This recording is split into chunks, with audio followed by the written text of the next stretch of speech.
सुबह सुबह अलार्म नहीं, मेरी कैट की आवाज़ जो मुझे सुबह सुबह उठा देती है। मैंने पूछा, क्या हुआ मैडम, सपने में भी भूख लगी क्या? बस आवाज़ दो और खाना रेडी। सर्वेंट समझ रखा है मुझे।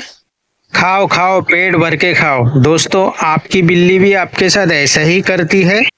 खाना खाया और टेबल के नीचे जाके सो गई। भाई, इसकी तो लाइफ सेट है। फिर भी इसके बगैर दिल नहीं लगता, क्योंकि ये गुस्सा कम और कट ज्यादा है। तो ये है मेरी कैट जो मुझे सोने नहीं देती, पर इसके बगैर दिन गुजरता ही नहीं। लाइक, शेयर और कमेंट जरूर करना।